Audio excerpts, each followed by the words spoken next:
just say welcome to the meeting. My name is Jesse Armendariz. I am your president for 2021.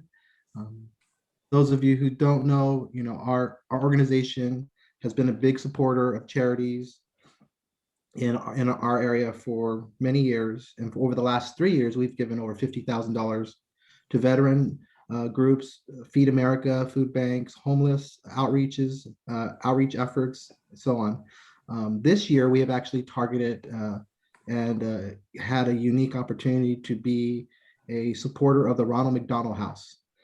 It's a fundraiser we're going to be putting on, and we will also be donating as an organization. And I'm going to go ahead and let Mark give you a little more information on that when I finish off here, greeting you guys and welcoming you to our meeting. Mark, go ahead. All right. Thank you very much, Jesse. So as Jesse said, IVAR has a long history of contributing to local charities in our community. This year, one of our first ones in our campaign efforts is going to be for the Ronald McDonald House, as he said. For those of you not familiar with their organization, they're located in Loma Linda. They're located essentially in the same parking lot as the Loma Linda Hospital. And what they do with their facility is they have a very large 50+ room house. It's almost like an apartment building, essentially, where they house families and allow them to stay there while their children are getting medical attention at the hospital. It's a great place, great facility, and a great cause. On Monday, we're going to launch our campaign. Now, here's our goal.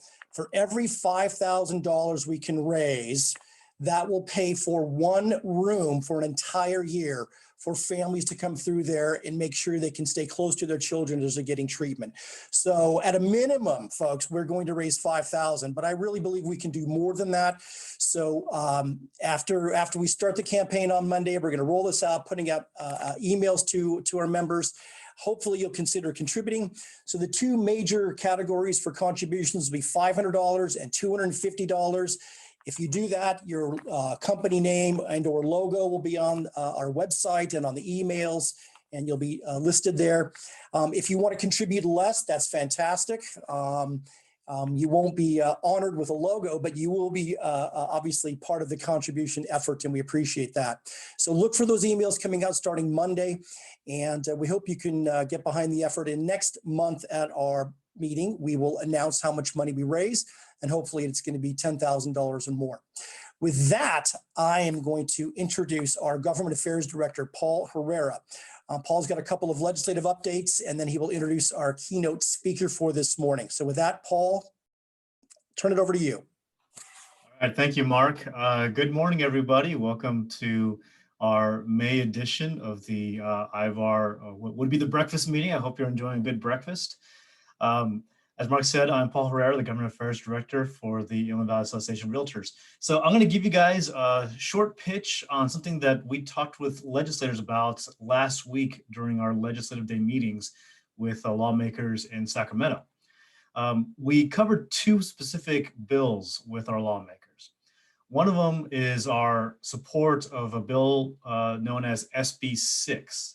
Senate Bill 6. This piece of legislation would create a pathway for underutilized commercial buildings. Think of shut down Toys R Us's, shut down Kmart's, buildings that are vacant for at least 3 years, to be converted partly or entirely into residential housing, including dense residential housing, multifamily housing. The idea here is that you have, especially coming out of the pandemic, which accelerated so many trends towards away from some of the brick and mortar commercial. You have these properties that are sitting in very good positions in terms of infrastructure, good roads. You have public transportation that's available nearby, connected to everything you need to be connected to in terms of services, sometimes in central corridor, sometimes in walking distance of shopping and even schools. Think in Riverside about the multifamily being built along Merrill, right behind the IVAR building, where the city tried for a couple decades to make that into restaurants, and frankly, the restaurants weren't that interested. Now they're building residential, and right down the street, you have Trader Joe's, Vaughn's, you have school at the end of the block, you have church right there, you have restaurants and entertainment across the Riverside Plaza. So the idea is that maybe there's more opportunities like that, but we need a path in which to turn that land use into that use. so that it becomes possible. And SB6 is the vehicle that we hope will make that possible as we come out of this pandemic and look for opportunities to meet our housing needs. The second bill that we discussed with lawmakers is one we oppose. It's known as ACA 7. I'm sorry, yes, ACA 7, which stands for Assembly Constitutional Amendment 7. This legislation would create a form of super local control, which, for a lot of folks might sound good on its surface. Here's the problem.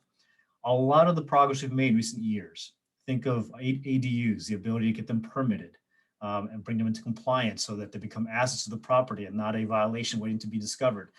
The work we've done on getting more housing built, SB6, if we get that accomplished, the guardrails that we have created so that cities and counties that would like to go much further on rent control and other issues can't do so. All of that is dependent on the fact that the state can set certain parameters by which cities can, have to abide, and they can't go outside of those parameters. ACA 7 would undo all of that and make it impossible to create any kind of guardrails so that there's some kind of accountability at the local level. So we're opposed to that. We don't think it's going to go anywhere just yet. SB6, on the other hand, which we support, is moving in the process, and we're very hopeful that it will come through. So those are two items. You've now heard the spiel that we offered to lawmakers a week ago, and we think we got a good response out of that set of meetings. This month, we'll be meeting with members of Congress. Well, this month and next month, members of Congress on a number of issues related to housing, how we're going to fund infrastructure, and how much of that is going to come out of our world, and other issues that we need to address. But last month was on that issue. So with that, that's my part. And now I'm going to turn it over to our main speaker. Let's give me a moment to introduce Mark. I'm not missing anything, am I? Not that I can think of. Sounds good. All right.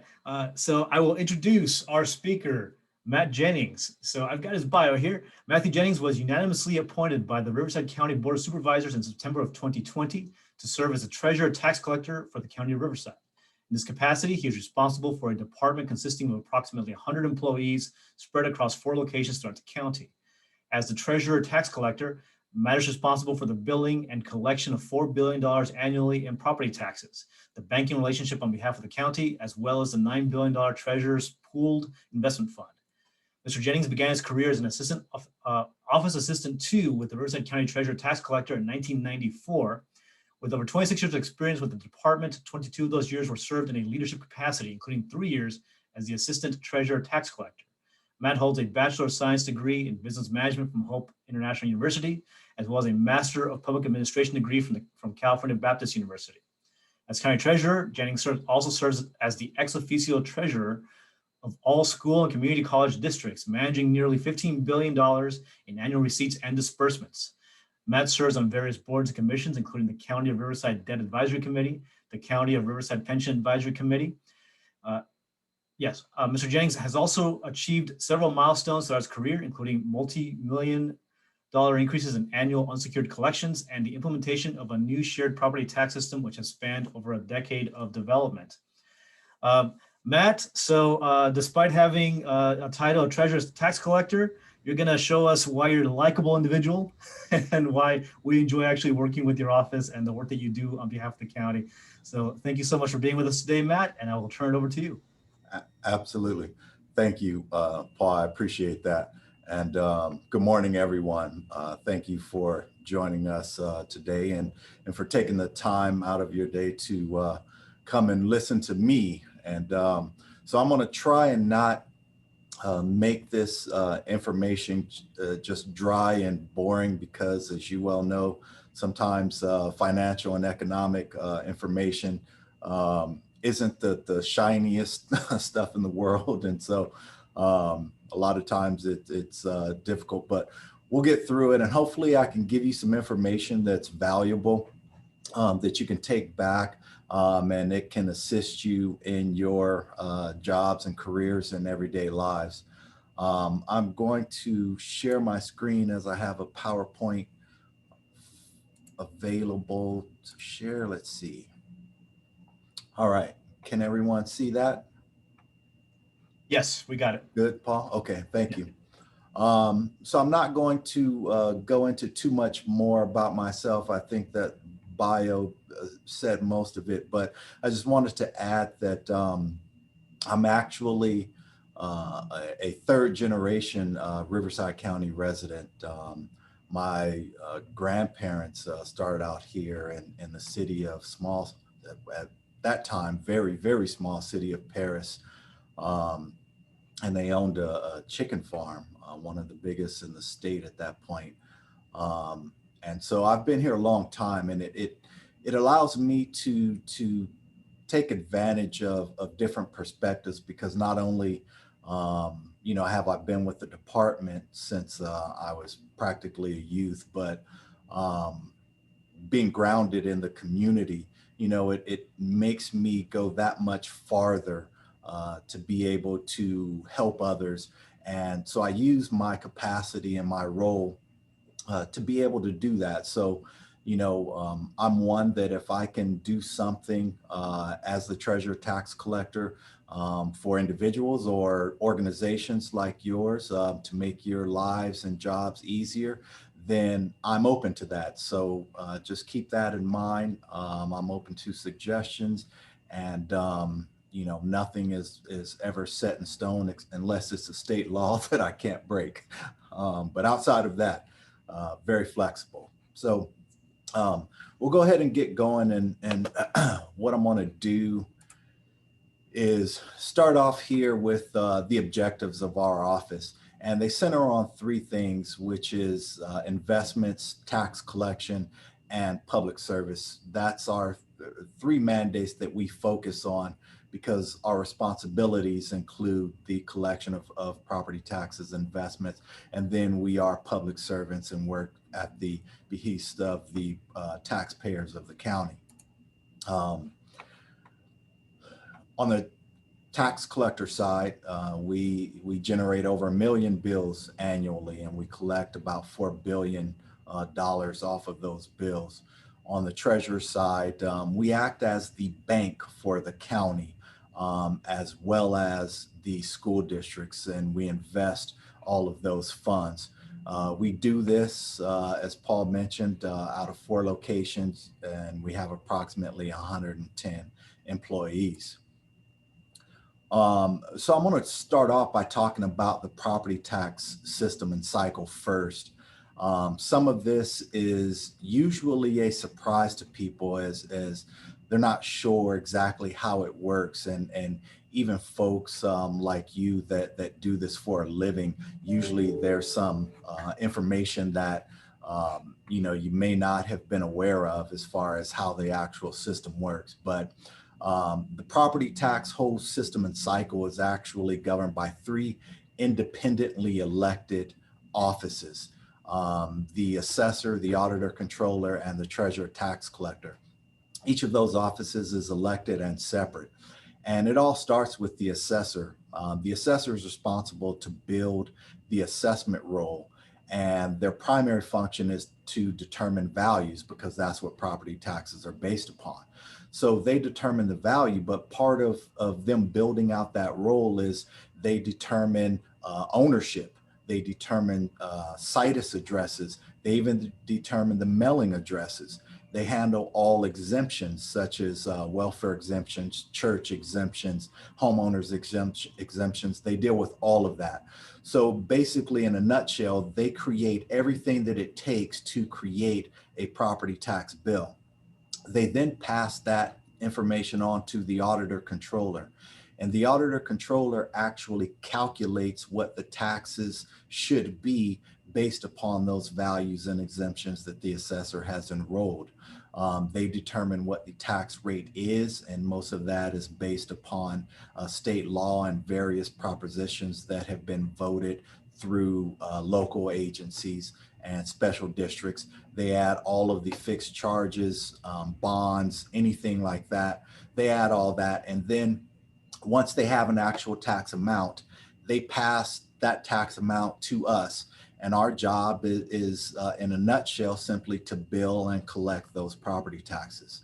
So it kind of makes it difficult for us, because a lot of times when people get a property tax bill, and there's something wrong with it, they call us because we sent it.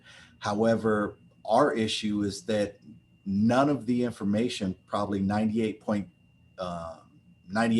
of the information that's on the bill, we have no control over, and it didn't come from us. So they end up having to speak to the assessor if it's a value issue, the assessor if it's a title issue, if it's a special assessment issue, the district itself usually has to handle that. So there's things that we have to do. For example, we handle mobile home tax clearance certificates. We handle tract map signings for tax bonds, a numerous amount of things. However, when it comes to the actual amount of a property tax, we have very little to do with that, but we are charged with collecting the money. And of course, we're responsible for penalty collections, et cetera, when those aren't paid timely. So as we move on to talk about the other side of my office, which is the treasurer's side, we operate a pooled investment fund, and it's comprised of all of the departments within the county. But then what's also surprising to a lot of people, it includes all of the school districts in the county as well, and the community college districts. And then we have a numerous amount of special districts and other discretionary depositors. The discretionary depositors would be agencies like the Riverside County Transportation Commission, IEHP out of San Bernardino. They choose to deposit all of their funds with us as well. So recently, the pooled investment fund, because of inflows from the federal government, from the state to backfill schools, et cetera, our portfolio has literally exploded. We surpassed 10 billion for the first time in the county's history. We hit a high last month of about 10.3, but money has been drawn down. Now we're currently at about 10.1 billion. If you look at the slide back in October 14, we were at a low of about 5 billion.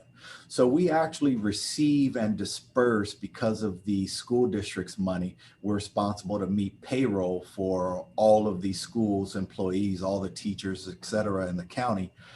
We have about 17 to 18 billion dollars in annual receipts and disbursements that we have to manage.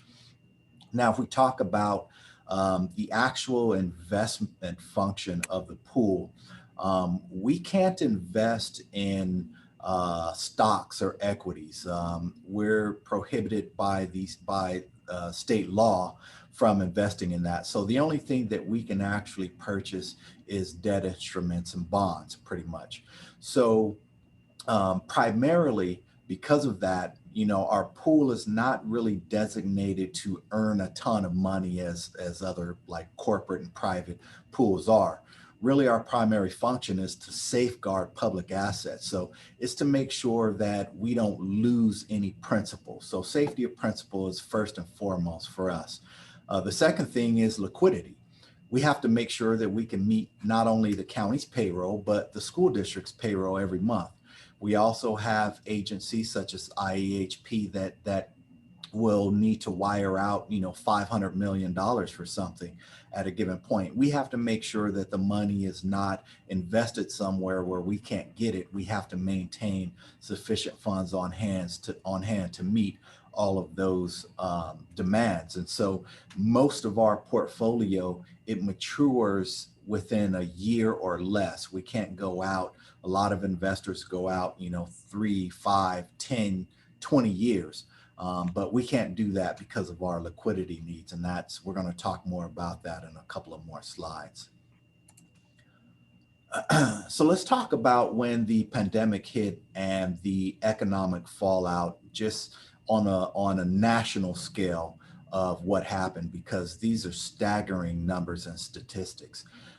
United States GDP, which is gross domestic product, and that's the main driver. And when you talk about the economic health of the country, the main thing that you look at is GDP.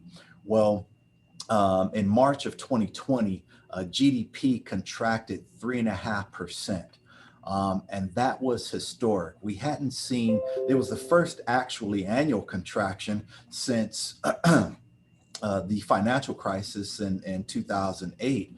But also, it was the worst contraction since 1946. If you look at this graphic over here, when we hit the Great Recession in 2008, this is the GDP contraction here. But you fast forward over here to the pandemic, this is the contraction in March of 2020.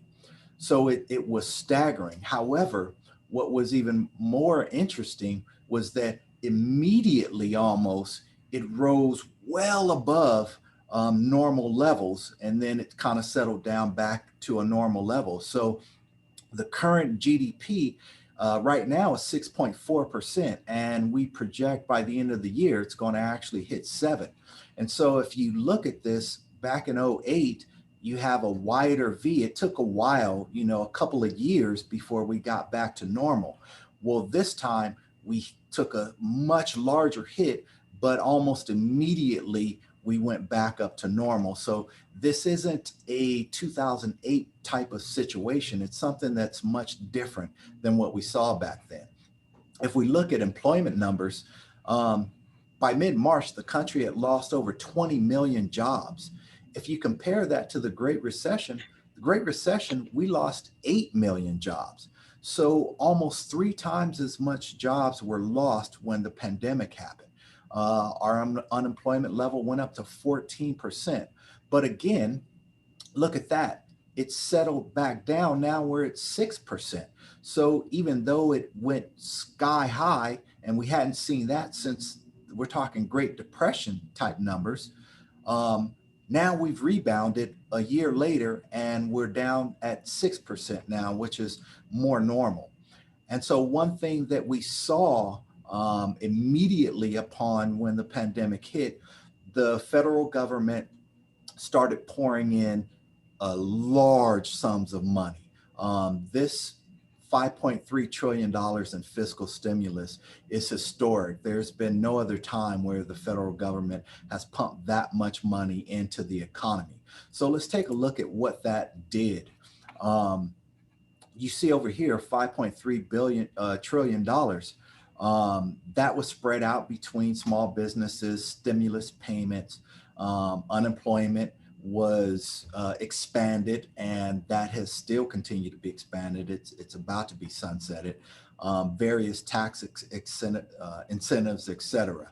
So all of that, we want to take a look at how that affected what you guys do in real estate. So one thing that we had was that historic stimulus, but we also had eviction and foreclosure moratoriums imposed by the federal government as well as the state governments and even some local jurisdictions.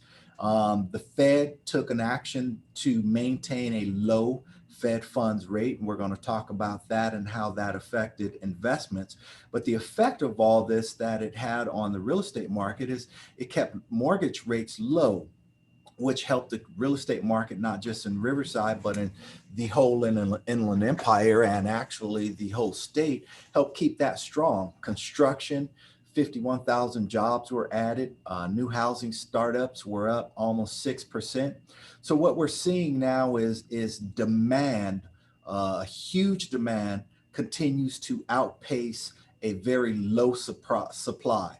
And what that's doing is it's driving up prices. Median home prices in Riverside, they're up 16% year over year. And so when you think about what you're doing in your everyday lives and you have a property that you list one day and within minutes, there's 5 offers on it. And by the time, a decision is made, you're looking at 10 offers and the properties are selling in a day, then this is what's driving it mostly. It's there's just not enough supply out there to keep up with the demand. And we're going to talk about that a little bit more later with some of the surveys that were taken actually by the California Department of Real Estate. So as we look at some more economic headlines for the Inland Empire, we talked about that median house prices just rising. We have the 4th hottest housing market among the 25 largest metropolitan areas. I mean, we're past LA and Orange County. We're seeing those folks move to the Inland Empire, and that's just driving our housing market super fast. Another thing that we're seeing is a large amount of industrial growth. We've added over 100 million square feet of industrial space over the past 5 years, staggering amounts of industrial growth. When we look at our unemployment rate for the Inland Empire, it's a little bit higher than the statewide average. Back in November, it was 9.2, but prior to the pandemic, it was at 4%. So we know that most of those jobs were in leisure and hospitality. And as we begin to open things up and we get back to more of a sense of normal as the vaccine takes hold and we start building herd immunity, and then a lot of the state restrictions and things are lifted and people actually get back out, as we're starting to see now, then those jobs are going to come back. So we're anticipating that our unemployment rate, and then also you're going to have some of the extensions end. And so people are going to start looking for employment again. Right now, a lot of folks are making more money sitting on the couch than they would be working at the office. And so that doesn't, it's not something that they're looking at to actually get out into the workforce. But once some of those things start drying up, and then some of these jobs in leisure and hospitality start coming back, we're anticipating to see the unemployment rate start to decrease even further. Another thing that we've seen is population growth in our counties. Prior to the pandemic, we were ranked #1 in the state and #2 in the state, Riverside and San Bernardino counties, with population growth. We've added almost 23,000 residents in 2019. Well, the pandemic actually exacerbated that, because when people started working from home, companies started saying, okay, you know what, we may continue this. We're saving office space. We're saving money here and there. We're probably going to continue to allow work from home, even though the pandemic may come to an end at some point. And so people said, well, why am I going to still continue to pay high rents and high mortgages out in Orange County or LA County when I can move to the Inland Empire and get something cheaper, and I'm working from home, so I don't need to be there? Well, and when you look out, even during the pandemic, and you see the freeways and roads still traffic backed up, still crowded, well, that's a reason, because everybody is moving toward this direction. And again, that's also driving up the real estate prices and values here. So as we take a look, we're going to get into not necessarily just the national effects of what the pandemic did, but the effects on my office and what we did. Just to kind of start off, if you're not aware, the county's discretionary revenue, the treasurer tax collector is responsible for approximately 85% of it. The county's general fund is about $900 million. Most of that money comes from us, and it's either in the form of property tax collections or interest earnings on our investments. So if you want to talk about the effect of the pandemic on the county's revenue, and then what we're thinking we're going to see going forward, then you have to look at what it did to investments and what it's doing to real estate. And so first look at the investments. The first thing that happened is when the pandemic hit, the Federal Reserve took action to lower the Fed funds rate. At the time, it was at 1.5%, and that's the basis for all loans. In particular, mortgage loans are tied to the 10-year, and so the Fed funds rate has an effect on that.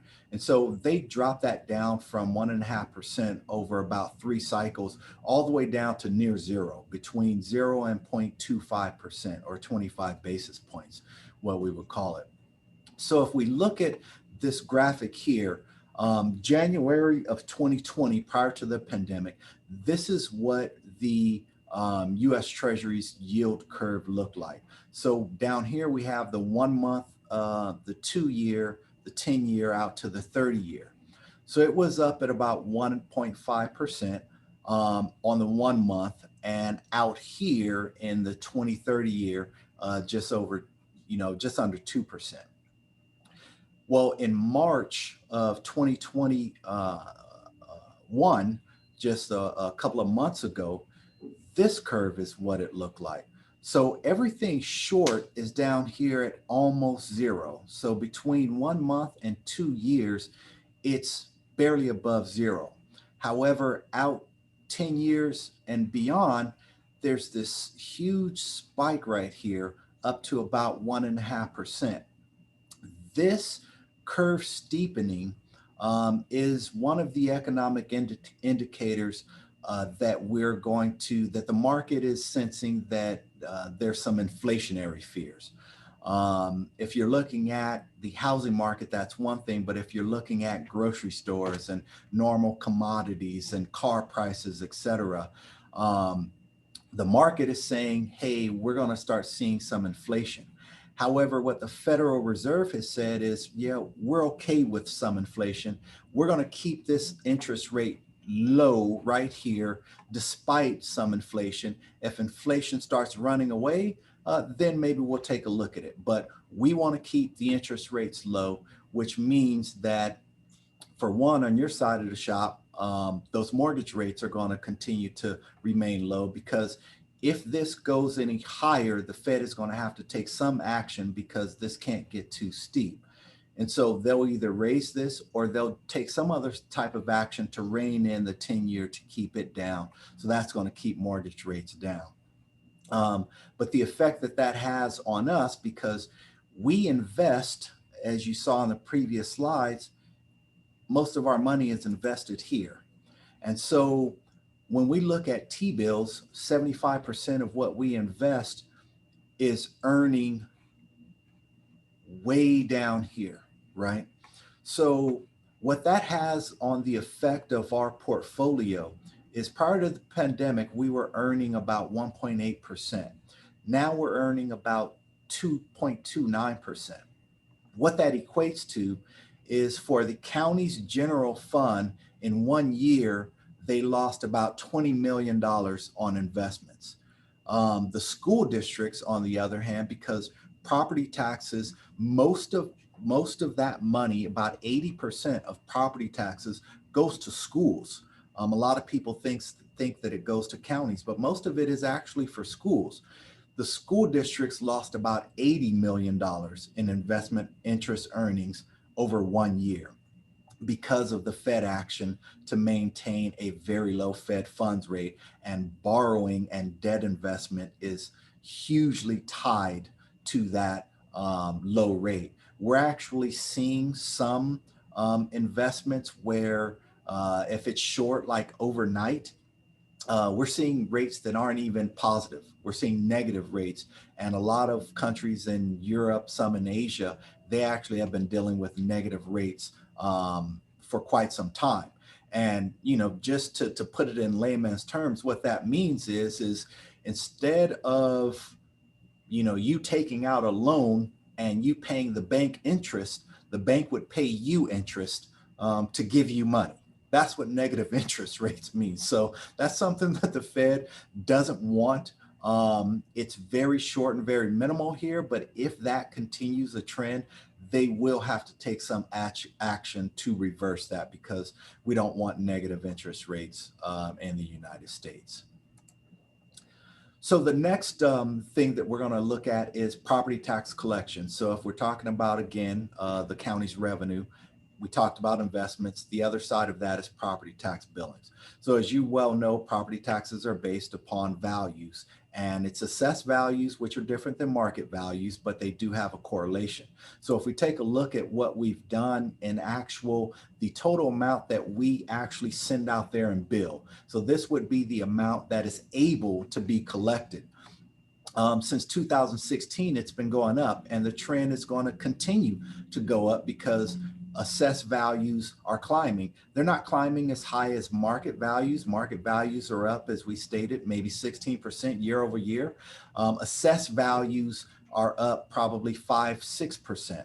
So what that equates to is about an increase of $400 million annually in property tax assessments. However, the other thing that affects that is, what if we send out all these bills, however, all these bills are not paid, right? So delinquency rates will affect the county's revenue. So when we took a look at delinquency rates, it was quite surprising. What we actually saw is our delinquency rate has continued to go down. So in 2018-19, as of May 1st, we hit the amount that was unpaid was 4%. 2019, 3.6%, but 2020, so this was as of May 1 of 21 for this fiscal year, we're down to 3.3%. So we thought that the pandemic basically would have a negative impact on people's ability to pay property taxes, but our statistics show that actually more people are paying rather than less people. And that was a surprise. And we still don't quite know why, because, we know one factor is that a lot of homeowners have impound accounts. So they don't have a choice whether to pay the property taxes or not. The mortgage company takes the money out of the monthly payment, and then they pay us. Whether the monthly mortgage payment is paid or not, the mortgage company pays us the property taxes. But that's only about a third of households. And so the other 2/3 are responsible to make the payment themselves, and people were able to pay them. It could be because of the increased stimulus, checks were mailed, it could be increased unemployment. We're not sure, but it didn't have the effect that we thought it would on delinquency rates. So that's a good sign for the county's revenue. These are just some information that we actually had pulled from the California Department of Real Estate. And some of this was quite interesting, and some of this you guys probably have already seen. But what we thought was interesting was that a lot of people think that, yes, it's a good time to buy a home. However, not a lot of people think that it's a good time to sell a home. So if people don't think that it's a good time to sell, people aren't selling, which is why we see the low supply. However, when you look over here and it says, do you plan to purchase a home? Yes, everybody wants to purchase. So there's a huge demand. However, nobody wants to sell. So there's low supply, which is why we see the increase in the prices and the low supply and the quick sales and all of the offers on what you're seeing. And it's quite interesting. Another interesting information that we saw was, do people think that home prices will rise in the next 12 months? Well, most people think that they won't. But if you continue with that trend where nobody wants to sell and everybody wants to buy, then they definitely will be rising. And we don't see that changing anytime soon. We see the supply demand problem not going away anytime soon. And so we anticipate that we're going to see continuous price appreciation. I talked to the county assessor and his appraisers, and they're looking at the same thing, and probably the same thing that you folks have seen. Hey, Matt, Yeah. Sorry to interrupt. No problem. The conclusions are exactly in line with what we have, but are the yes and no buttons reversed? Because what you're saying is the reversal of what yes and no means in the color in the charts. Yes. Okay. You're correct. Okay, got it. Thank you. But yes, what I'm saying is accurate, but this is reverse. Yes. Okay, got it. Thank you. Sorry about that. Oh, all right. So that was a good end to it, Paul. That actually was all that was the end of the presentation and what we saw. So going forward, what we're, in a nutshell, what we're going to continue to see is the Federal Reserve continuing to maintain low interest rates. They've said that they're not going to increase interest rates at least until January of 23. And if they continue with that policy, then government investment is going to continue to be painful, and low mortgage rates will continue unless they may take some other action. As far as housing goes, as you confirmed, we think that that's going to continue to increase, and as long as we continue to have that supply and demand issue, we're going to see price appreciation, which means we're going to see assessed value increases, which means county's revenue as far as property taxation goes, that's going to continue to increase as well. And so we kind of have a mixed bag of tricks here, but overall, property tax increases will overshadow investment decreases. And so as far as revenue goes, county should be in pretty good shape. However, on the flip side of that, expenses for the county have been increasing.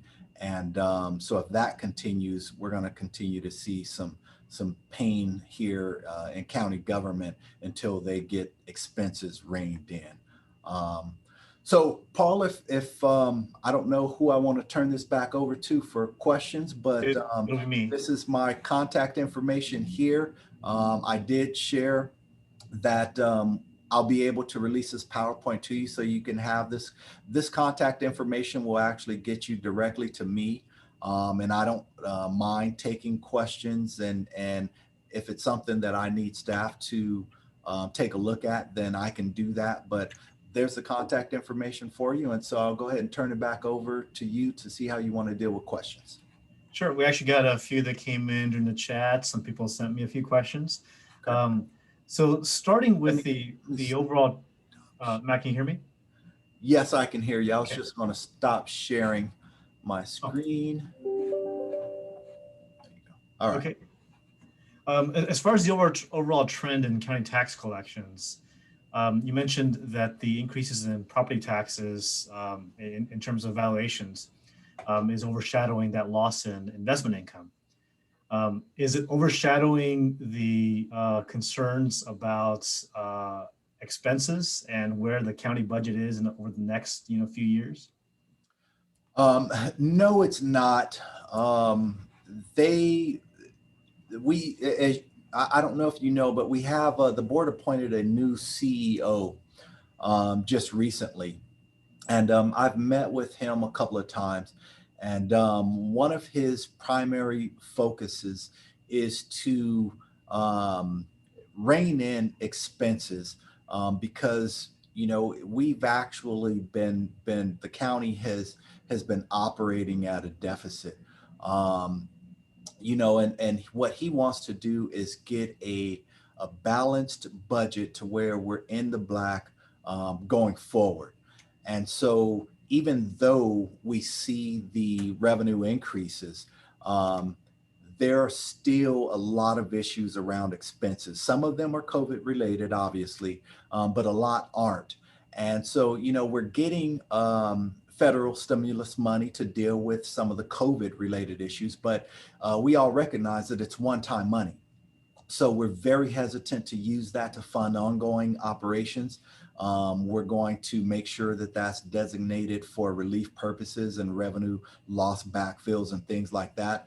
But ongoing operations, we're looking at in the county, actually, we're looking at cuts to get expenses in line with ongoing revenue so that we can continue on a solid footing going forward. Got it. Do you have a trend in property tax collections in terms of overall valuations over the past couple of years? What's been the rate of increase in valuation? Rate of increase in assessed valuations has been about 5%. And how's that compare historically? Historically, it's a little bit higher, actually. Historically, you're looking at 3 to 4%. Mm-hmm. So 5% is actually really good. Obviously, it's not based upon market, because market is extremely much higher. However, it's still a tight correlation to market. So if market continues to increase, assessed value will continue to increase. However, when market decreases, as we saw with the Great Recession, assessed values are going to decrease because they got to go in there and do Prop 8 adjustments, right? And so back in those years, instead of, $400 million annual increases, they were looking at $200 million losses. But again, most of that money was the school district's money, and not the actual county's money. Gotcha. Here's a question. Is there a simple formula to how the assessor arrives at their value, such as use of comps? So I guess this would be in the scenario in which you don't have the resale price as the anchor. Yeah, exactly. And I would just want to preface this by that is an assessor function, and not under my jurisdiction. However, when the assessor does a reassessment, they will 9 times out of 10 base that reassessment and the new value on the new purchase price. They'll do that unless the new purchase price wasn't, an arm's length transaction, and it was some kind of special deal, and the new sales price is not indicative of market value. When they don't have that sales price, then they will look at comps and things like that, and maybe even send an appraiser out. They'll do their own appraisal, and the appraisal will include comps and various information to arrive at a new assessed value. Gotcha. Thank you. What percentage of the Treasury is derived by property tax or from property tax?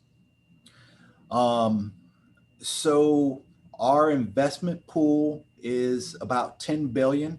About 4 billion of that is through property tax collection. So about 40% comes from property tax collection. The rest comes from various depositors and the money that's made on interest. IEHP is probably one of our largest depositors, and they deposit several $billion themselves alone. But property Gotcha. tax is about 40. And when you're talking about property tax, you're including the special assessments and bonds, all of that? Yes. Okay. Gotcha. Thank you. Well, this one's might be a little past. We're all interested in this question. Will there be a post-pandemic crash in the housing industry? We don't see a reason for one. I don't know if you see any information on your side. That's what I was going to say. I'll let you answer that one, Paul. But no, we're not seeing one on our side either. So I think we're in agreement there. Yeah, well, we're not. I mean, interest rates are the biggest question mark. And one of the questions that came in was about the impact of inflation, because we actually, inflation's kind of been this boogeyman that people talk about and never happens. We almost forgot that it's possible.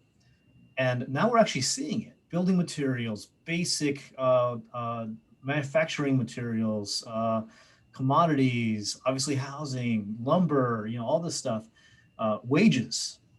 There's pressure on wages to go up because people don't want to go back to work right now, it appears. And so employers are having to push wages up. This is actual inflation. How does that impact your projections if we start seeing actual inflation? Yeah, the only way that's going to impact us is if it causes the Federal Reserve to take some kind of action, really. So what we're seeing that. However, all of those recent things, for example, pressure on the wages, building material costs, they're all relatively recent, and you're not seeing that in the actual inflationary numbers that are released, right? So if there's a lag, and once those start hitting the actual numbers that are released, that everybody bases their decisions on, then we're going to see what the Federal Reserve does. What they have indicated is that they're okay with 2%. So if it comes in at 2%, then they're not going to take any action, and therefore it's going to have no impact on us as far as what we're doing. If it comes in at 3 or 4%, then it depends on what action they take. Do they bump that up from 0 to 0.25 to, you know, 0.5 to 0.75? Do they bump it up a whole percentage, you know, to 1%, which is then going to put pressure on the 10-year, and that's going to go up, and then you're going to see mortgage rates go up. So it depends on the action that they take, or the lack of action is going to determine that. And they haven't indicated anything. If they see numbers above 2%, they haven't indicated what they're going to do, if anything. I just saw something minutes before this started that projected it at around 3% for March year over year. And I don't know if those were official stats from the federal government, or if they were some guess of where it's coming in, but you might be getting there. Yeah, those are projected. They haven't, I think it's the Office of Budget and Administration that actually releases the numbers, and they haven't released the actual number yet. But, you know, I think it's very, very soon. So if we see that it's 3%, then all right, what are we going to do? There's a question here. This is probably more for the board of supervisors, but part of this might be in your world.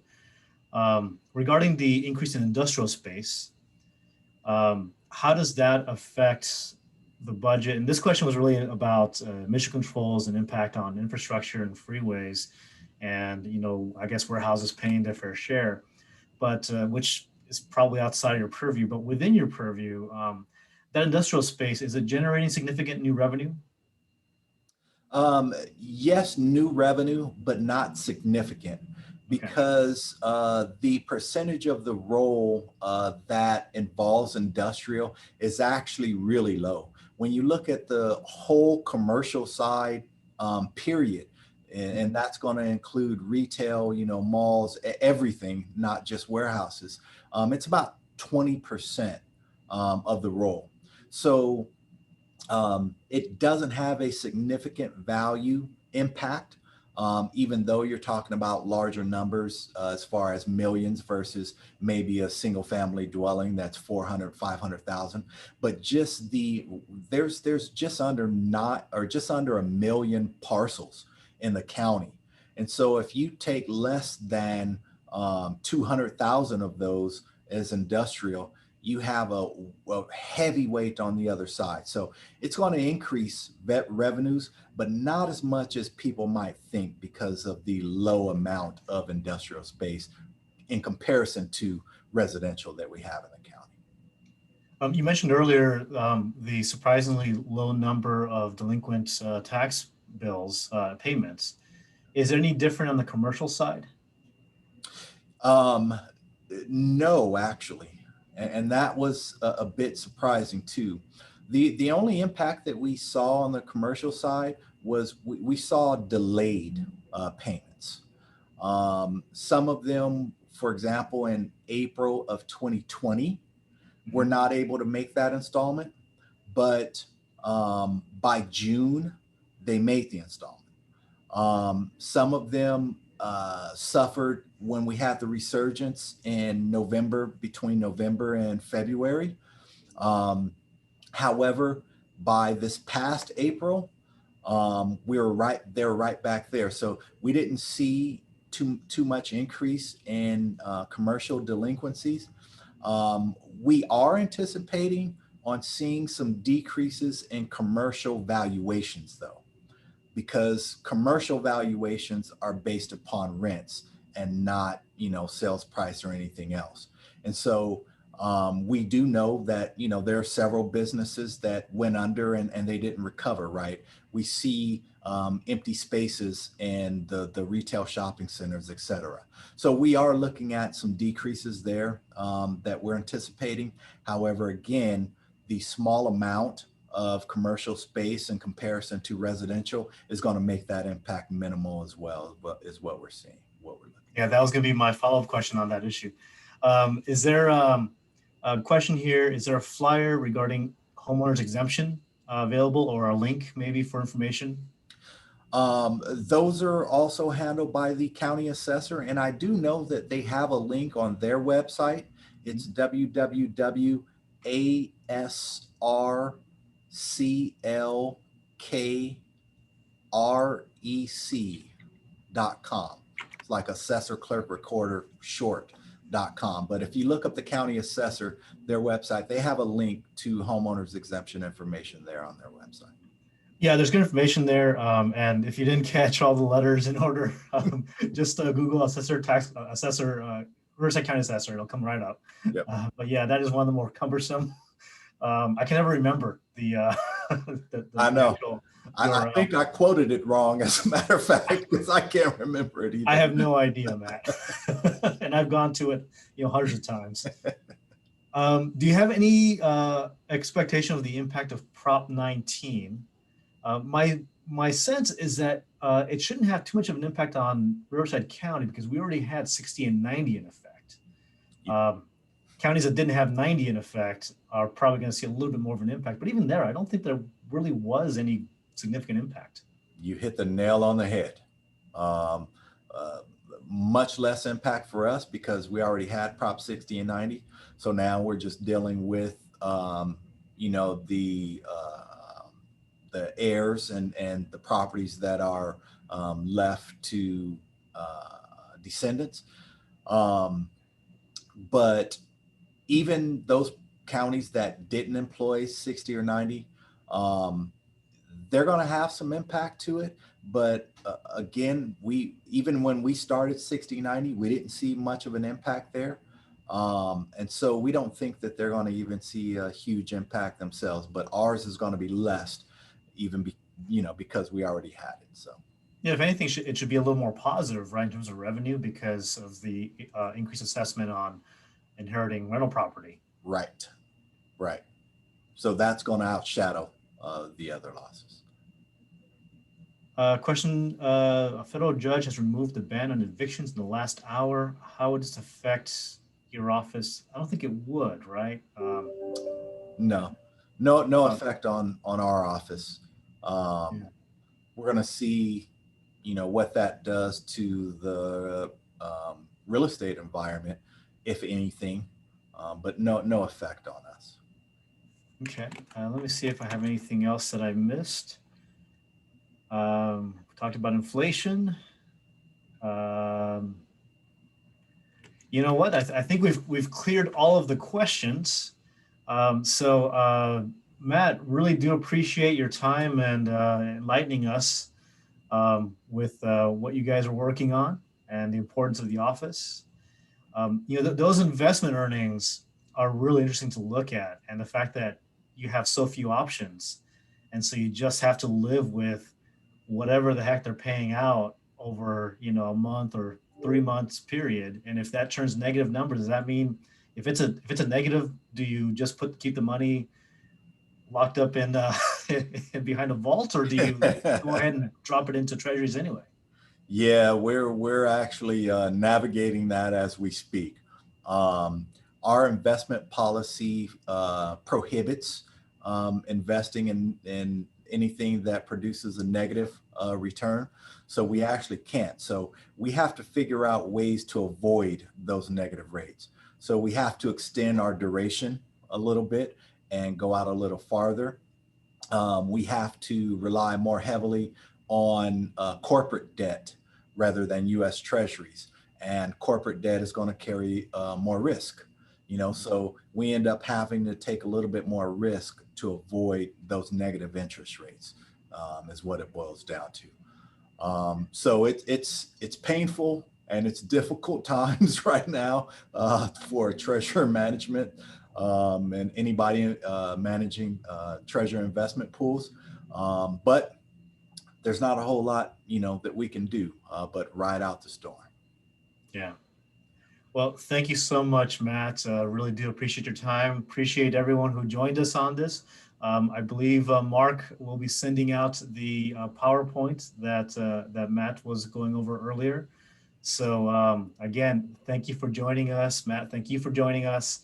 You're welcome. And that'll do it for this month's Breakfast at IVAR, or Breakfast with IVAR at your home. So thank you so much, everyone, for being with us today. Thank And you. Matt, we'll talk soon, I'm sure. Okay. Thank you very much. I appreciate it. All right. Have Thanks, a good- everyone. Bye. Thank you.